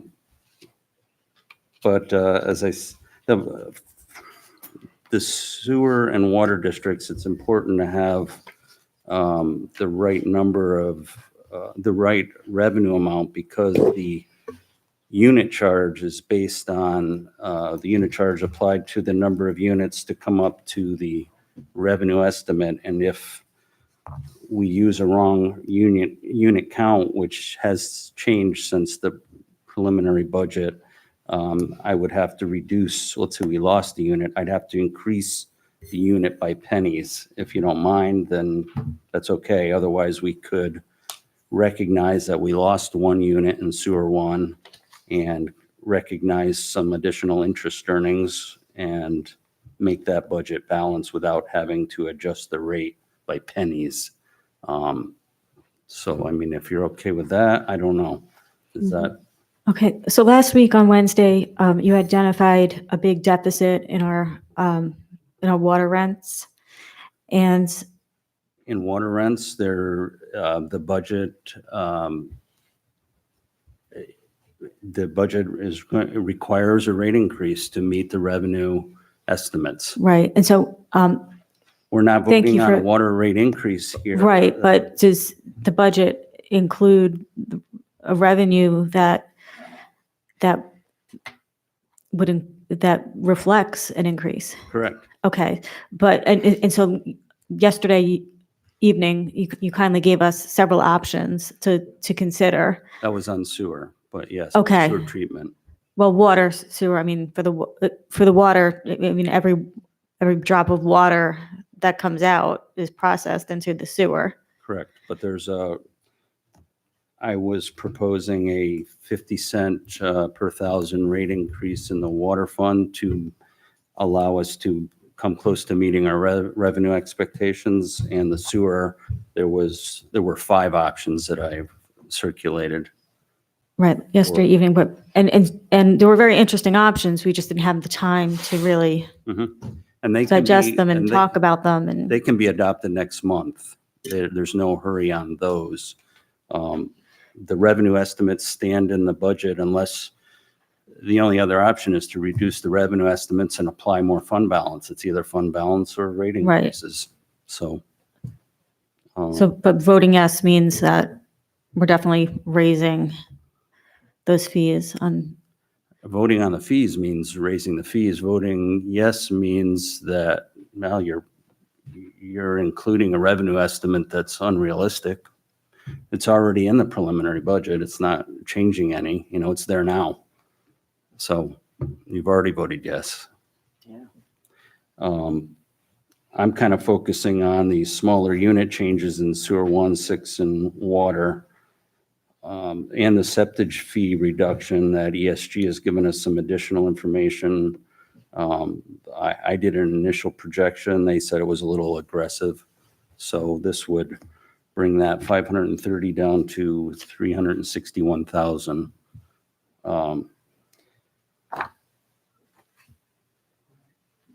And recognize that the difference between that and the additional units in sewer 6 at 3750 would have to come from fund balance if we're not going to bring it in septage fee revenue and not adjusting unit fees. Otherwise, it has to come from somewhere.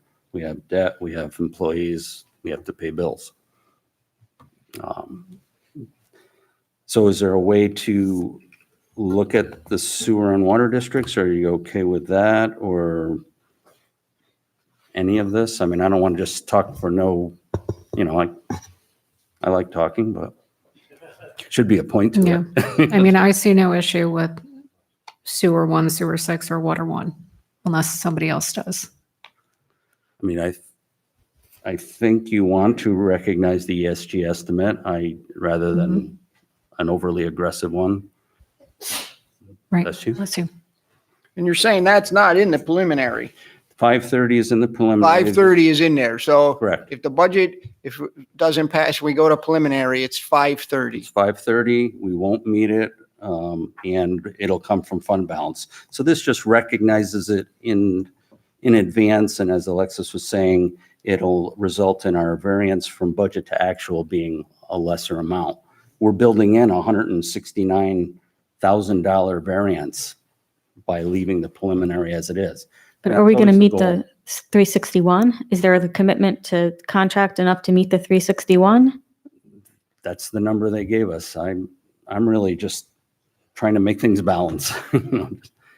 We don't have contracts in place. They feel comfortable that they can offer contracts to get us to 361, yes. We can't have new contracts until we finish with the pilot program. Yeah, it's all subject to DEC approvals and. Right. I mean, none of it. I don't- But how many trucks is the 361? This was information we requested quite some time ago, along with a fund balance policy, which is why we're ill prepared to go forward with this budget. We have overestimates in revenues. We don't know how many trucks, because we don't know the exact size. We don't know how many truck passes it's going to take to get to the 530 or the 361. This was information that we requested. I mean, to talk about this stuff now when we're voting, I think is irresponsible. So I think we should vote on the budget as it was presented to us, the preliminary budget, and then during the course of the years, we can make budget modifications. But That's- you're not going to vote on the preliminary budget. You're Voting, on the proposed budget. if you vote no, then the preliminary budget. Right. Budget. That's is- correct. If you want to revert back to the preliminary budget, there's no point in voting. Just do nothing. Right. And the preliminary budget has a figure of $530,000, so that's It does. going to be a Right. Well, huge it variance. did last year too, and Yeah. it was Last year it was wildly. Well, last year was 200,000. 280. Okay. Mhm. And the, pilot It's inaccurate. program wasn't even, was delayed. Right. So we have a better shot at, I mean, these projections are made knowing when the pilot program's going to end, giving some leeway, some time frame for DEC to go through the approval process. It's doable. That's what they're telling us. We didn't know when the pilot program was going to begin or end last year. You got to realize this is done in November of 17, or 18 rather, for 19. So I am attempting to get our variances down to have round unit charges. For example, if we do nothing, the unit charge in Sewer District 1 will have to go up by pennies because we actually lost one unit. In Sewer District 6, the unit charge of $2.50 will go down by maybe upwards of, not even $1, but because we picked up 15 units, these unit changes affect how you derive the rate. And that's okay. I've done that before. I like round numbers, but. So any further questions? If we're not going to vote, there's no point. Well, after your discussion and after going through this, your recommendation is to make these changes. The changes are only going to make for the rates that were discussed. It's going to make the budget a little closer than what it's Correct. in reality. So, it's going to be a little bit closer than. Going to reduce the variances, Yeah. budget to actual, ultimately. Whatever you vote on as far as, the septic fees are all dependent on what contracts the town approves and are presented and approves. And, that's what's going to ultimately dictate how much revenue we're going to receive, not a budget. A budget's, it's a projection. This is reducing the projection. So does somebody want to make a motion regarding this resolution?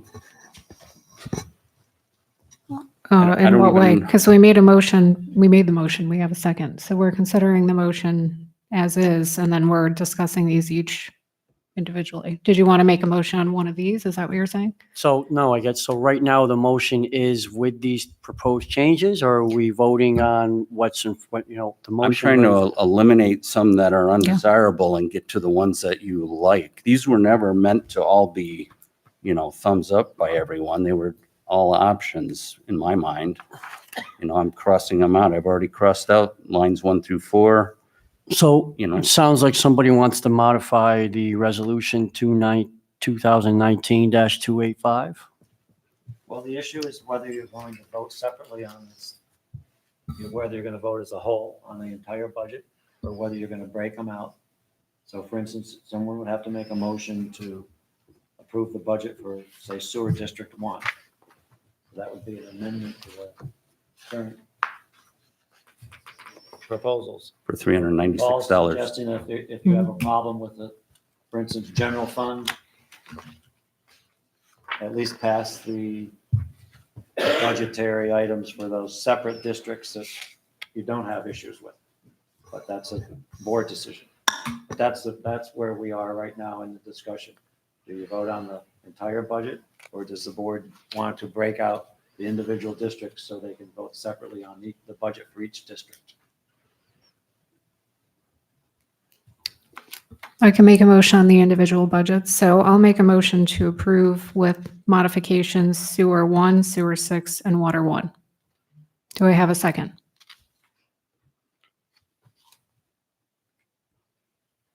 What are the modifications? This page here? Just these little lines, Sewer 1, $396, recognizing we lost the unit.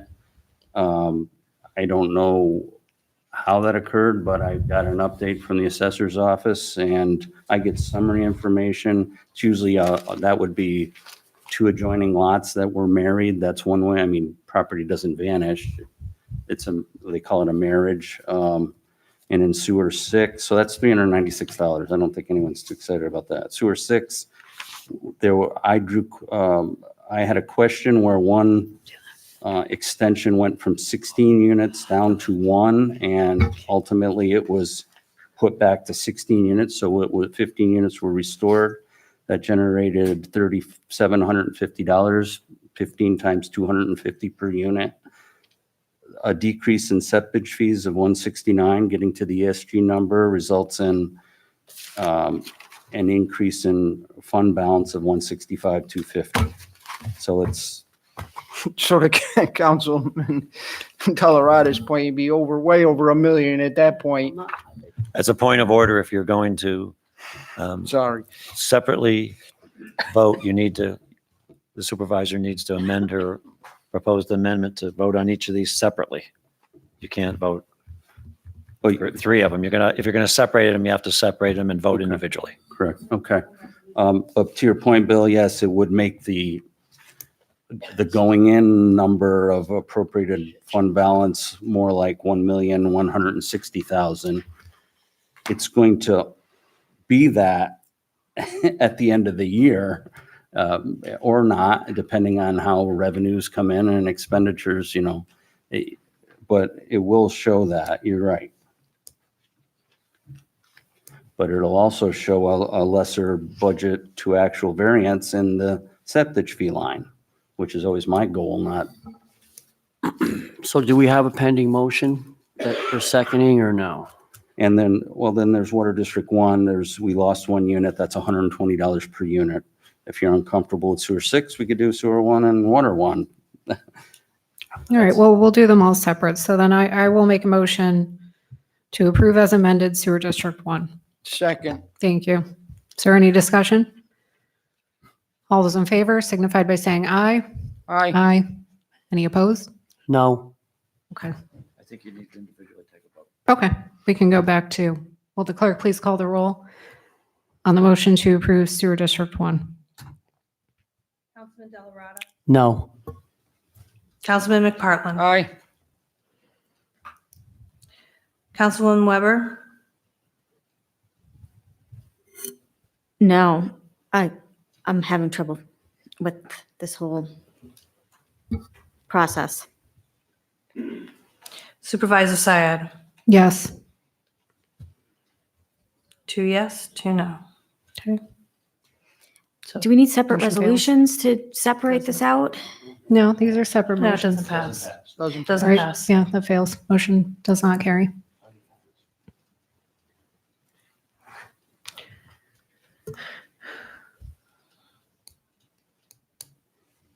Yes, if Alexis could please approach the dais. Sorry, when I was up here, I forgot to mention one thing.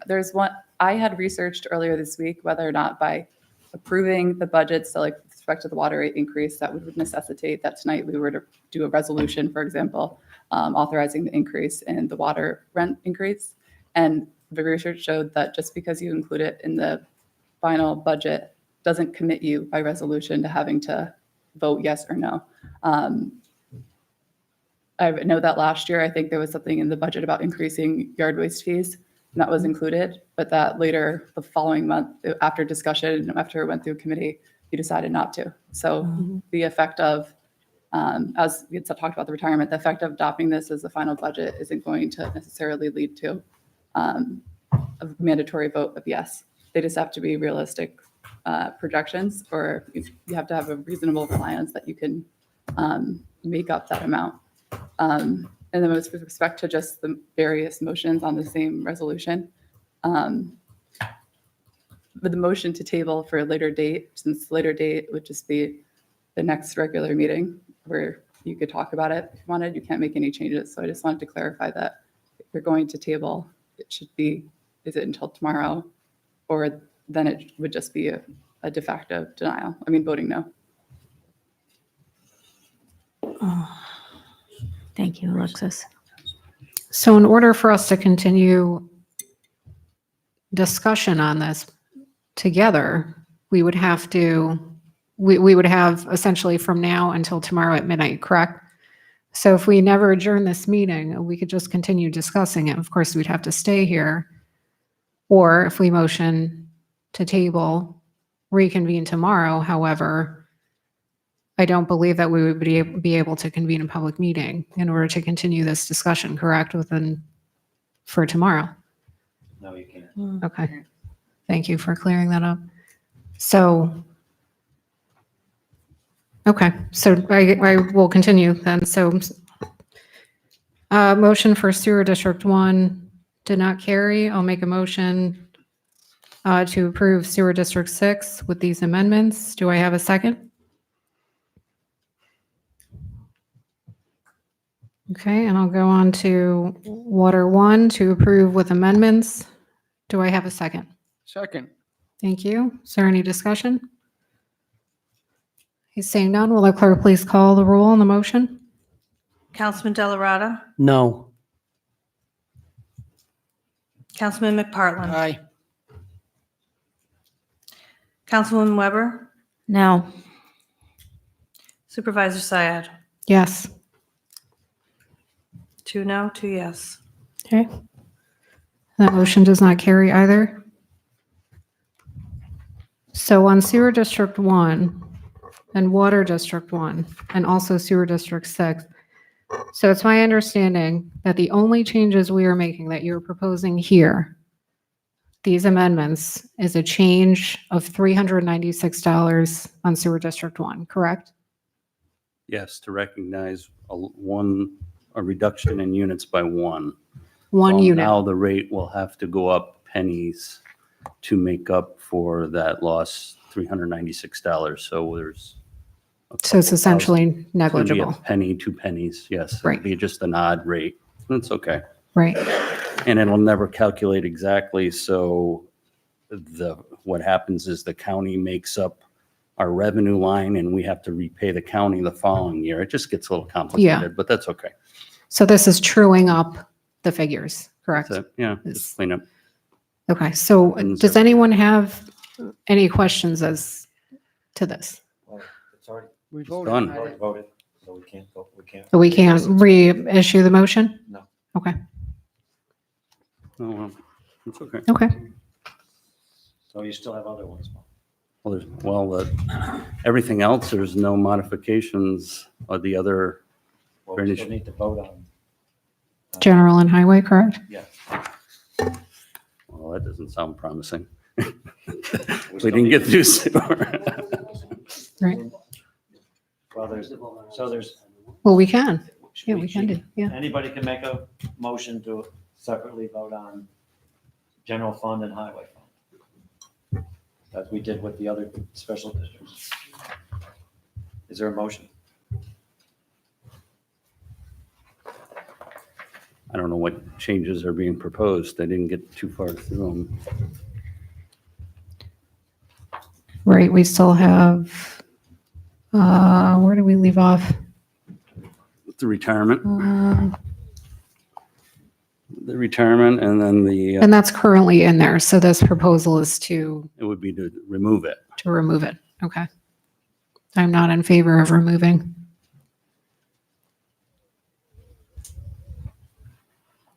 Or an increase in revenues, or And the yard waste fee, I am in favor of that increase. I and believe at a certain point, I speaking of think I had that in the tentative. I did ask the highway superintendent for some data as far as truck and personnel, and did a fairly crude analysis, but it at least took a stab at it. And we're coming short in the $30,000 to $50,000 range. So this would actually be about what is necessary to get the fee to pretty much cover the cost, which I think should be the goal, but.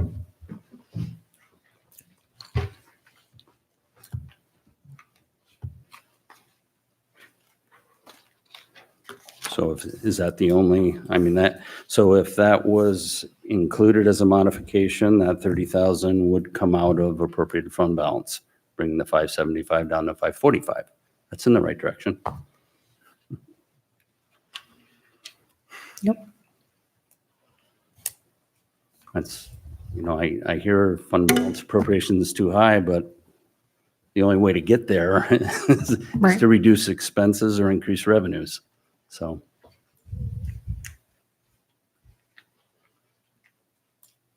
So are you proposing the modification would be an increase the yard waste fee and a decrease to appropriated fund balance of 30,000?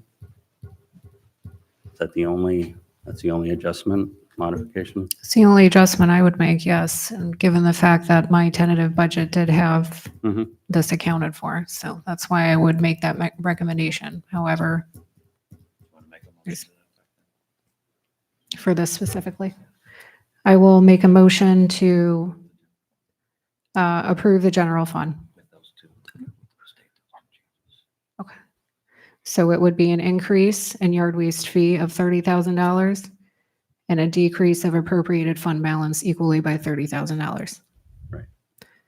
So that's the motion with, those are the only two changes. Do I have a second? Okay. I'll second that. Okay. Is there any discussion? And will the clerk please call the roll on that motion?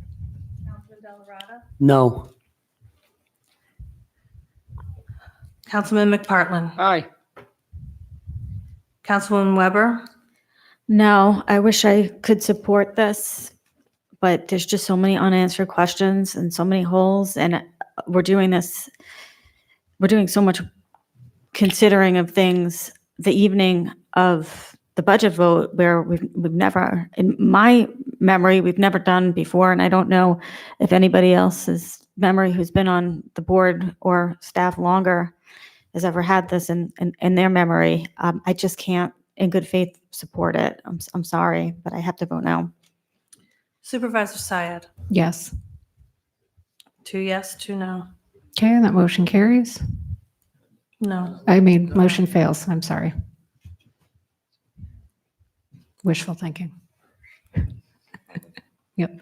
And now we'll move on to Highway Fund. So the proposals here are essentially to offset the proposed increase to health insurance. So we had health insurance increase, and this is due to our 17% final number that we received. Mhm. So this would fund the health insurance fully with an increase of $11,500. And to make it budget neutral, the proposed decreases equally are to patching mix to 5,000, salt to 5,000, and dental insurance of 1,500. So by accepting all of these modifications, it makes any change to the highway fund neutral. So to each of those individually, so we can take it point by point.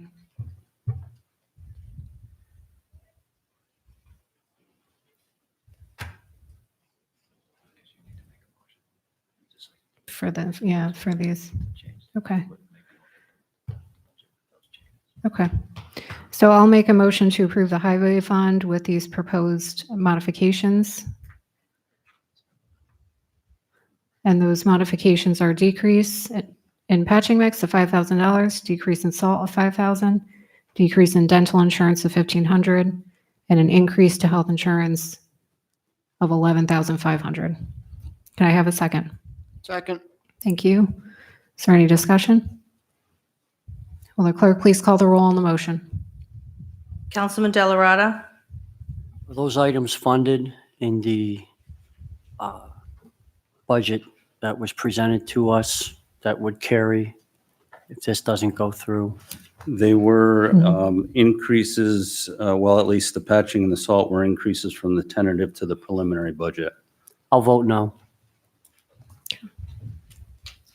Councilman McPartlin. Aye.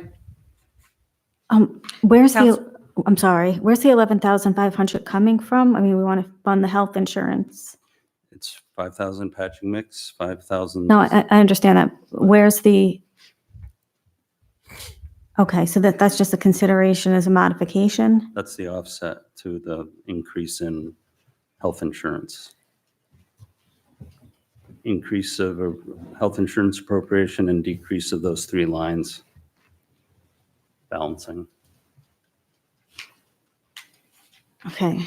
Again, I wish we had more time so I could fully understand what we're voting on here, but I'm going to vote no. Councilwoman Weber, I'm going to vote no. Supervisor Syed, Yes, 2 yes, 2 no. and this motion fails.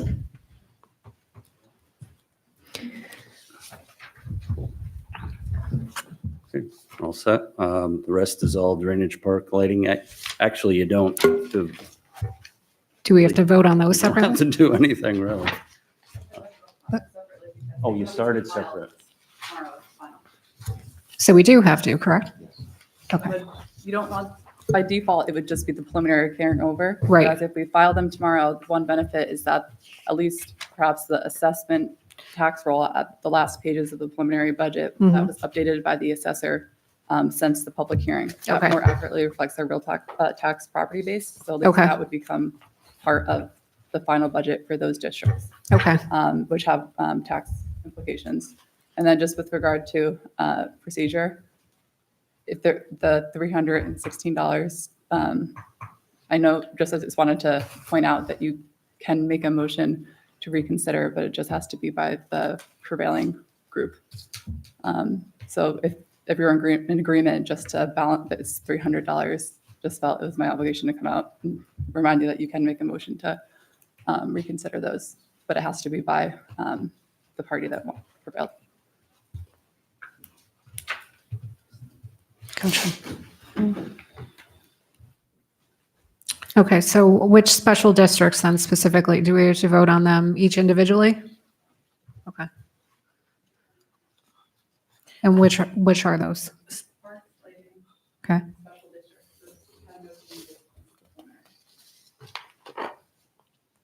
Okay.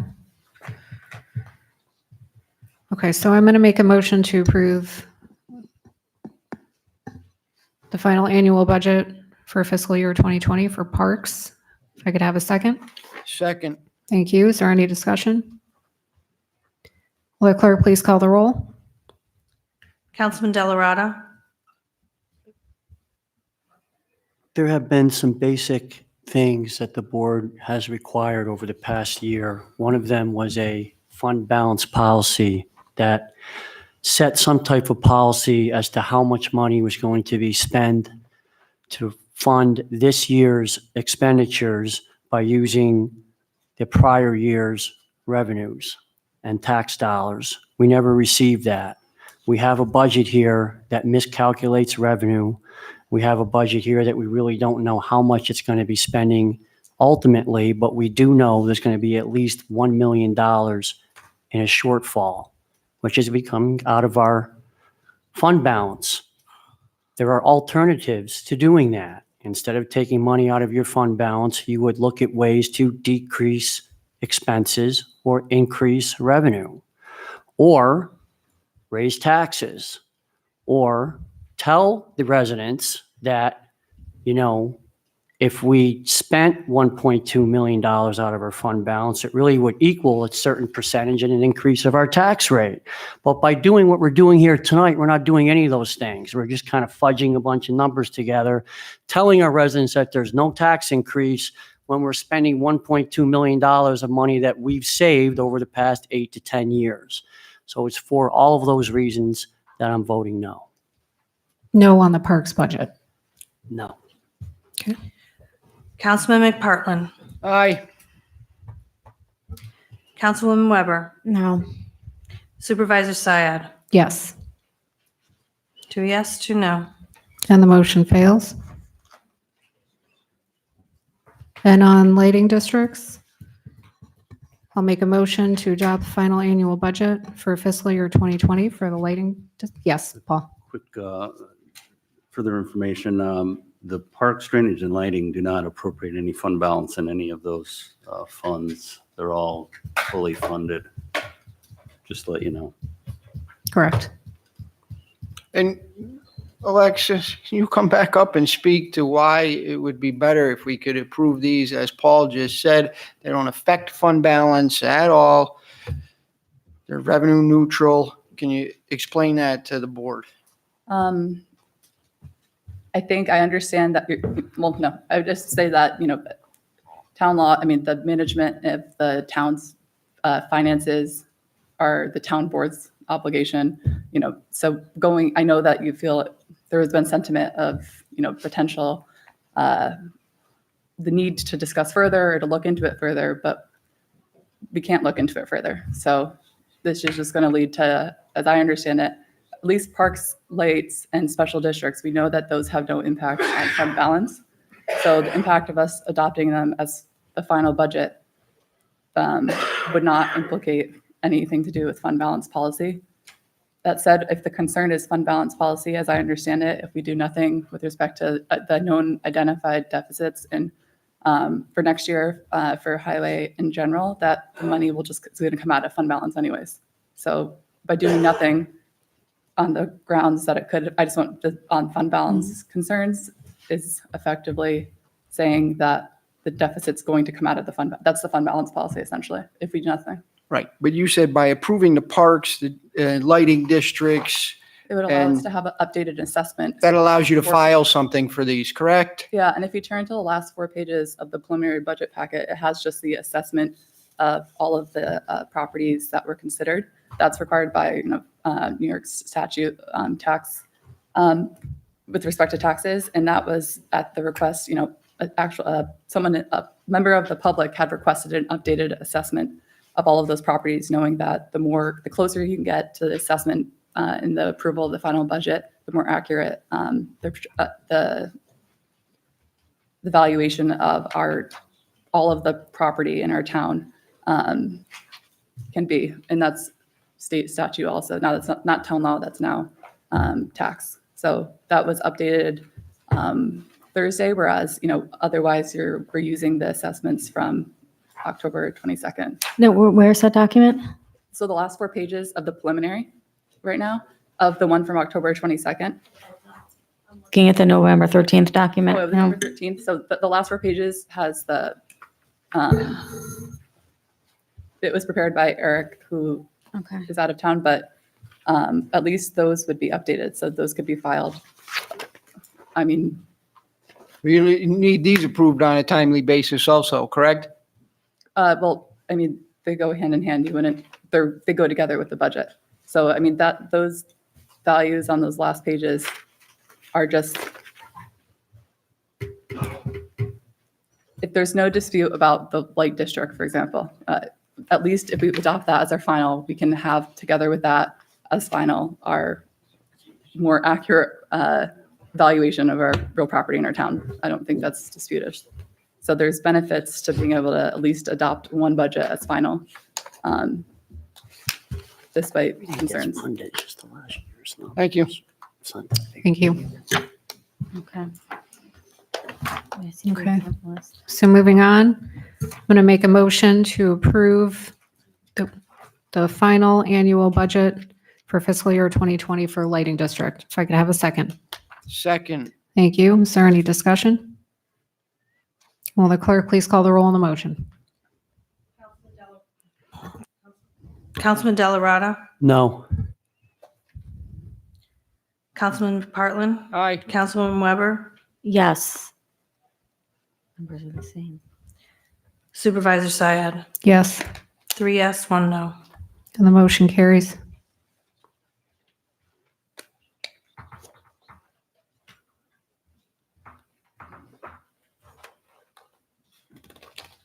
Okay, I'm now going to make a motion to approve the special drainage, thank you. Special drainage districts for the final annual budget for fiscal year 2020. If I could have a second. Second, Thank you. Is there any discussion? Will the clerk please call the roll? Councilman Delarada. No. Councilman McPartlin. aye. Councilwoman Weber. Yes. Supervisor Syed. Yes, 3 ayes, 1 no. and the motion carries. Do we have any other special districts? Can I Aside make a from that? motion to revisit the park districts? Is that allowed from a different member?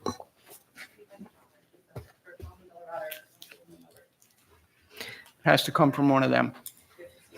Thank you. Are there any motions to reconsider? Yes, I understand.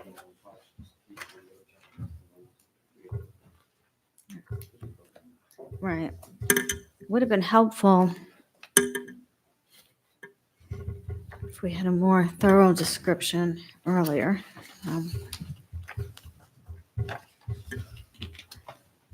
This is for an assessment.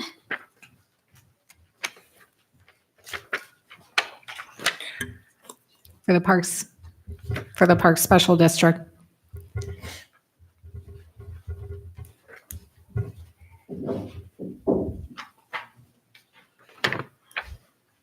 Okay, tell me what page this is on?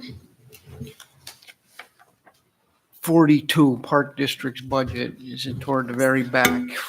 Okay, it starts at 41.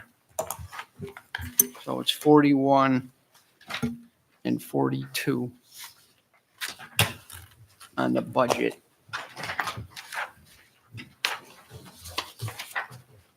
Right. Completely revenue neutral? Because we didn't discuss these line by line in the budget workshops at all. Yes, correct. And there's no appropriation of fund balance. So. Okay. Correct me if I'm wrong, Paul, but these fees are paid by the district residents of each special park. It's not Okay. coming out of general fund. It's not coming out of tax revenue. It's being paid for by each of the districts. For instance, the first one listed is Baker Woods. So the residents that comprise the Park District Number 1, Baker Woods, will be assessed the necessary amounts to Okay. cover the budget. And the assessor needs those numbers so that he can properly prepare the roll for 2020. Okay, so this is a pass along. It is. Okay, then I will make a motion to reconsider. Okay, is there a second? Second. Thank you. Is there any discussion? Okay, thank you. Will the clerk, Would there be no funding of these park districts if this is voted down, or would they be funded according to last year's revenue? they would be funded according to the preliminary, According. correct? Is it tentative or preliminary? Preliminary, so they would be funded at the preliminary. The number is the same, Correct. so it's the same number. So will the clerk please call the roll? Councilman Delarada. No. Councilman McPartlin. Aye. Councilwoman Weber. Yes. Supervisor Syed. Yes, 3 yes, 1 no. and the motion carries. Okay. All right. Yeah. So we have one final item here. I'm going to make a motion to move to enter into executive session pursuant to Public Officers Law, Section 109, subsection 1D. The town board will discuss an appeal made under the Freedom of Information Act for documents protected by the attorney-client privilege. The town board will exit this executive session and enter back into the regular meeting to vote on whether to waive the attorney-client privilege. So rather than make everybody exit this room and turn off the cameras, we're going to leave everything rolling. You're free to stay. We are going to take a brief respite, go up to my conference room, and then when we are finished with executive session, we will come back down. So feel free to stay if you would like. Otherwise, we are going to briefly exit the room. Do we have a second for that? Second. Yes, we never Second. voted. Thank you for that second. And all those in favor signified by saying aye. Aye. Any opposed? Okay, we're now entering into executive session.